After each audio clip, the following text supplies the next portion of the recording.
A법인이 당기순이익이 1억 원인데요. 법정기부금과 지정기부금 한도를 계산해 달래요. 단 법정기부금 지출액은 1,000만 원, 지정기부금 지출액은 500만 원이고, 그리고 이 금액은 모두 위에 당기순이익 계산할 때는 이미 비용으로 반영이 돼 있어요. 그리고 아까 안 해봤던 거 하나 해보는 거, 이월결손금이 또 300만 원 있대요. 자, 기준 소득 금액 있죠? 자, 보니까 1억 원에서 기부금을 비용 처리한 거니까 다시 더해야 되겠죠? 엎어요. 그러면 1,000만 원 더하고 500만 원 더하니까 1억 1,500만 원이 되죠. 이제 법정기부금 한도는 2월 결손금까지 차감해야 되는 거예요. 1억 1,500 빼기 300에 50% 하면 되겠죠. 그렇죠? 그러면 1억 1,200이니까 거기에 50% 하면 5,600만 원이 되겠죠. 다시 지정기부금 한도액은요. 법정기부금이 한도 초과가 안 됐죠. 그 1,000만 원만 인정이 되는 거지. 그래서 1억 1,500에서 다시 1,000만 원 빼고 거기에 300 빼고 해서 곱하기 10% 하면 1,020만 원이 되는 거예요. 쫓아오시겠죠? 이제 현물기부금 봐요. 자, 이번 현물기부금은 뭐냐면 아까 의제기부금이 유상거래였죠. 그 중에 증여의 몫을 갈라본 거죠. 이해하시겠죠? 얼마가 증여의 몫이냐. 그래서 정상가액을 넘는 게 의제기부금이에요. 그래서 그거랑 이제 비교하면서 같이 한번 해볼게요. 그러면 시가가 국세청에서 생각하는 시가가 1억짜리예요. 그래서 국세청에서 생각하는 시가가 1억이야. 1억. 이해하시겠죠? 1억짜리. 그런데 나는요. 이걸 양도를 한 거예요. 양도. 매매한 거야. 기부했다고 하면 나는 받은 사람은 증여고 증여세를 내면 되고 저쪽은 의제기부 문제가 있는 거예요. 얼마 매매했냐면 5천만 원에 매매한 거. 5천만 원. 자, 그러면 의제기부금은 얼마일까요? 의제기부금. 얼마를 기부했다고 보는 걸까요? 자, 볼까? 정상가액하고 시가의 차익이죠? 시가 1억인 거예요. 정상가액은 얼마예요? 미안해. 시가가 1억이죠? 거기에 곱하기 130% 또는 70%인 거잖아요. 근데 내가 살 때는 130%로 가겠죠. 팔 때는 최소 70%는 받아라. 그 컨셉이잖아요. 그러면 1억의 70%인 7천만 원이 정상 가격 혹은 정상 가액이라고도 해요. 7천은 받아야 되는데 얼마밖에 못 받았어요? 5천밖에 못 받았죠? 그러면 2천이 기부가 되는 거예요. 이해하시겠죠? 2천이 기부가 된다. 정상 가격 이해하시겠죠? 정상 가격이 7천이잖아요. 7천은 받아와야 된다는 얘기야. 그 가격인데 5천밖에 못 받았잖아요. 2천은 손해 본 거라는 거예요. 그거는 기부다. 이해하시겠지? 그래서 정상 가격과 요 가격 차이. 그러면 매수도 한번 해볼게요. 매수. 양수한 거예요. 양수. 산 거예요.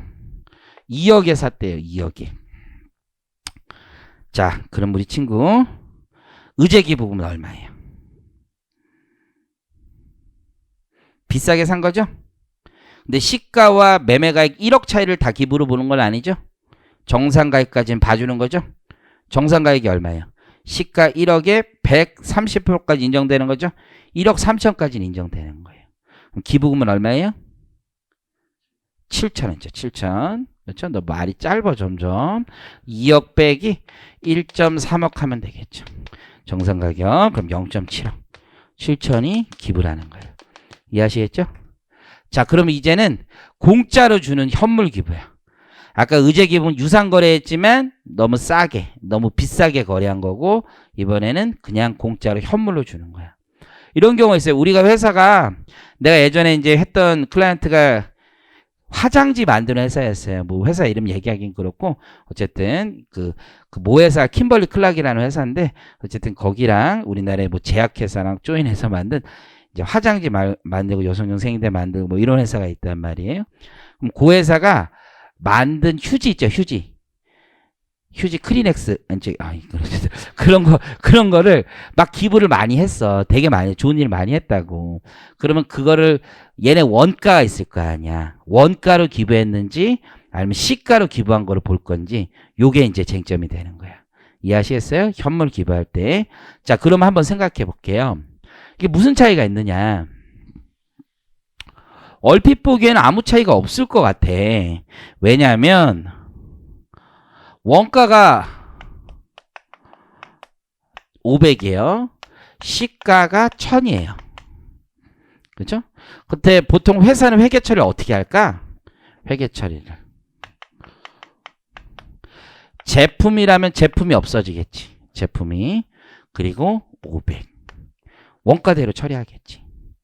그리고 여기에 500을 뭐로 적겠어? 기부했잖아, 기부. 기부금.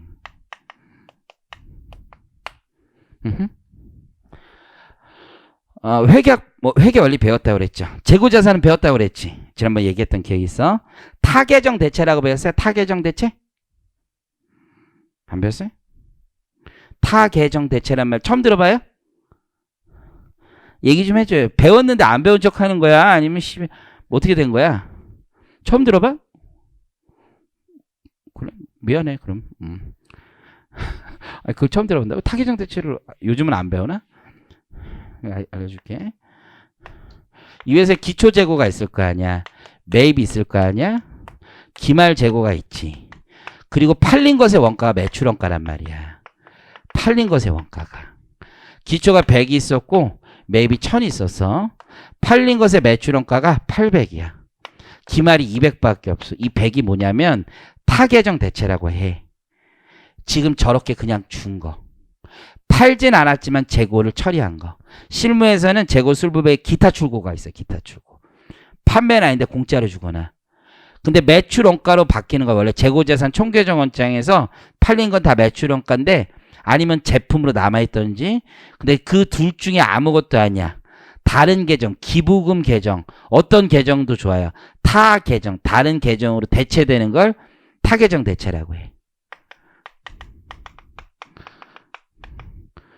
책에 있는데 설명 안 해주신 거 있지. 뭐 이게 없을 리는 없어. 타계정 대체라고 그래. 이게 기본이야, 기본. 그래서 타계정 대체가 있는 거야, 이런 식으로. 그래서 이 제품이 없어지고 매출원가 대신에 뭐를 쓴 거야? 기부금. 그래서 타계정 대체라는 건 총계정 원장이 뭔지는 알죠? 그거는 들어봤을 거 아니야. 분계를 하고 제품이라고 쓰는 거지, 제품. 제품만의 입출고 내역을 알려주는 거죠. 요것만 보면 제품의 흐름을 알 수 있는 거죠. 기초에 얼마 있었고, 기말에 얼마 있었고, 팔린 게 얼마고, 언제 샀고, 뭐 이런 게 나오는 거잖아. 어쨌든, 이게 타계정 대체, 기부금이야. 그러면 기부금을 원가로 기재한단 말이야? 근데 세법은 법정 기부금이냐, 지정 기부금이냐에 따라 좀 달라질 수가 있어요. 그건 나중에 하면 돼. 지금은 원칙이 만약에 시가라면이야. 원칙이 기부금을 원가로 인정하면 즉 500원을 기부한 거라고 세법에서 본다라면 아무 상관이 없어요.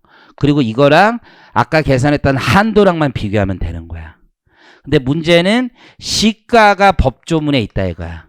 법조문은 시가라고 본다라면 지금 좀 잘못되어 있는 거 맞죠? 기부금이 얼마로 적혀 있어야 되는데 1000으로 적혀 있어야 되는데 500밖에 없단 말이야. 그렇죠? 그런데 그러면 잘 생각해보면 송금산입 500이 더 필요하다는 얘기잖아. 우선 기부금이 세법에서 1000으로 인정된다면 손금산입 500이 더 필요하다는 얘기죠. 근데 잘 생각해보면 모두 누락된 거야. 이익도 누락된 거죠. 기부금 500이 누락돼 있어요. 요 둘의 차이만큼. 그렇지만 동시에 이익도 500이 누락돼 있는 거지. 이익 누락, 비용 누락. 이해하시겠어요? 양방으로 누락돼 있는 거야. 즉 세법이 뭘로 보든 간에 500으로 보든 1000으로 보든 간에 이 자체의 세무조정은 나오지가 않아요. 왜냐하면 손금도 누락, 입금도 누락이니까. 굳이 세무조정하지 않아도 좋아요. 다만 우리가 당기순이익을 계산하는 과정에서 손익계산서에 기부금이라고 기재되어 있는 금액은 500밖에 없는 거지. 손익계산서에. 쫓아오시겠죠? 하지만 우리는 기준소득 금액을 계산해야 되죠. 그 기준소득 금액이 기부 전이잖아. 그러면 예를 들어서 당기순이익이 2천이라고 가정을 하면 기준소득 금액은 2천 더하기 얼마가 돼야 되겠어? 이 케이스에서 500이 아니라 1000이야. 1000. 시가를 적어야 된다고. 왜냐면 원래는 뭐였어? 이익 기부 1000, 이익 500이 누락된 거잖아. 원래대로 바꿔본 기부는 1000이었잖아요. 이거는 세무조정이 불편하기 때문에 결과치가 동일하기 때문에 안 할 뿐이지 실제 기부는 1000이니까 얼마를 더한다? 1000을 더한다. 시가로. 이해하시겠죠? 근데 이 1000인지 500인지는 기부금의 종류에 따라 달라. 나중에 좀 외우시면 돼. 일단은 이 논리를 아시는 게 중요해. 이해하시겠죠? 현물기부예요. 현물기부. 현물기부는 평가에 문제가 생기더라. 그래서 거기 박스 위에 글을 잠깐 보면 A법인은 시가 1억 원짜리 토지 장부가액 8천을 기부하고 다음과 같이 회계 처리하였다고 가정한다 라고 되어 있습니다. 그럼 기부금 8천, 토지 8천이죠? 그러면 얘네는 원가로 처리한 거죠? 하지만 우리 눈에는 세법상에는 얼마인 거예요? 1억 원으로 볼 수도 있다는 거죠. 이해하시겠죠?